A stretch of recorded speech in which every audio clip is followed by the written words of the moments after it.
Hi, welcome back. It's been a while, but now we are fully active. Now, our last video was on plotting a graph, right? Knowing the coordinates of a graph, that's the linear functions of a graph, a straight line, for that matter. Now, we looked at what actually makes a linear function. We said that it's of the form that's y is equal to mx plus c. So for example, this graph, we have y is equal to 2x plus 1.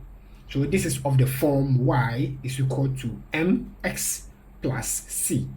So we looked at the fact that before you can actually do this, you have to know your coordinates of the x and y. And then if you have the m, and then you can actually do the calculation. It's more like a substitution. So basically, we were able to draw or plot a graph. Now, there's one thing in this particular episode that we are going to look at, which is called the gradients of a straight line. Now, if you realize, we said that whatever we do, we are building it up. That's the building block. So the formula which of the form is of the form y is equal to mx plus c. Now c is a constant. Now m is also a constant. But in this topic that we are going to treat, this is what we are going to look at, and that is m. And m is the gradient of a straight line, right? So that is basically what you are going to look at. So stay tuned. Now, one may be wondering, like the way we do on this channel, we would like to have the introduction, the overview of what that topic or subtopic is all about, and that will make it appreciate what we are going to do or what we should be expecting. So now we have been doing this in SHS, and probably we didn't bother to understand or know what the gradient itself is.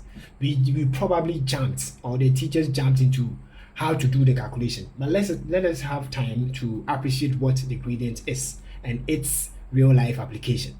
Now, first of all, a gradient of a line is simply it measures its steepness, right? Its steepness or its rate of change, and it is often denoted by the letter m, like we said. So it describes how much the y value, that's the vertical, changes for every 1 unit of change in the x value, that's horizontal way. Now this still looks technical, but don't worry, we will understand it better. So let's look at the key characteristics of a gradient. I think this will let us understand or appreciate it before zooming into the real life applications. So one of them is a positive gradient. So we have a positive gradient, we have a negative gradient, we have a zero gradient, we have undefined gradient, we have parallel lines, and then perpendicular, right? So as we go forward, I'll be explaining them and maybe the application, right? So basically, the positive gradient is the line that slopes upward from the left to the right. So the line that we saw earlier, the line was of this from here, it goes up. So from the left, this is what we are saying. This is the left part of your hand or your body. From here, it go here. Then when we say the negative one is drawn from this side, around this side, and then come this way. So positive goes from the bottom to the up, and then the negative from the top down.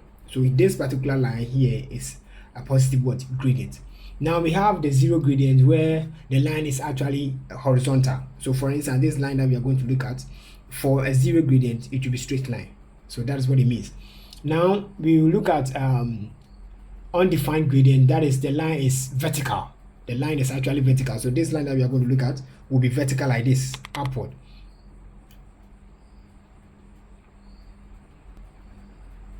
Now the parallel will also be will have the same gradient, right? So then the perpendicular will also come. So don't worry, we will look at this later.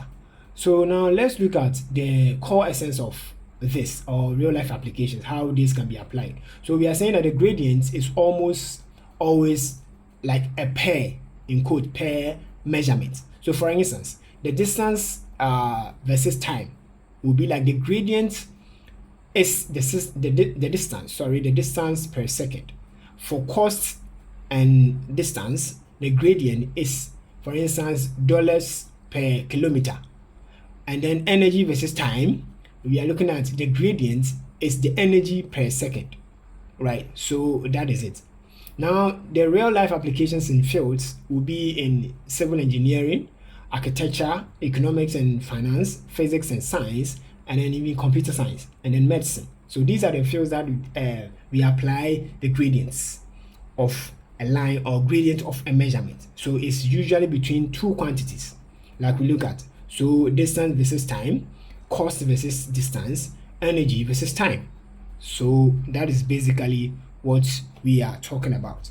So whenever you hear a measurement or calculation between these quantities, we are basically applying what is called the gradient of these two distances, or these two quantities. So that is now back to the book.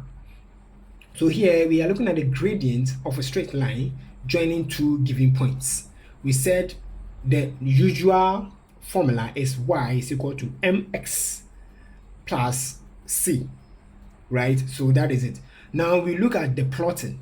In the previous videos, we look at the plotting where you'll be given the points of say point A, point B, point C, points whatever. So for instance, here we have point A, and point A, every point has coordinates, the x value and the y value. We plot that, and then let's say point B, also the point. So point C also that way. So this is what we call the coordinates. Now after getting these points, we draw a line to go through or pass through these points. So when we are doing this, basically we are plotting a given line, a straight line on a graph. Now after drawing this line or plotting this line, then we move to another thing, an item or quantity called the gradient.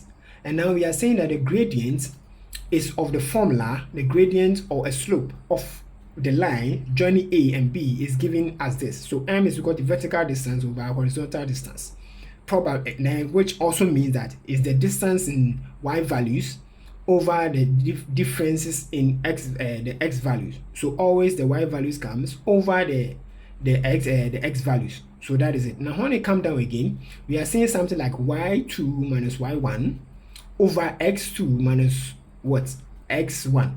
So we move on to get this.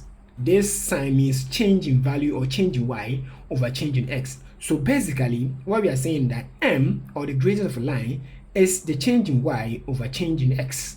So make sure that it means that we are to look for two values. So for you to calculate a gradient of a line, you at least have to have 2 points, right? 2 points on a line to do that, and then 2 points, 1 point, each point has y value and x value and that.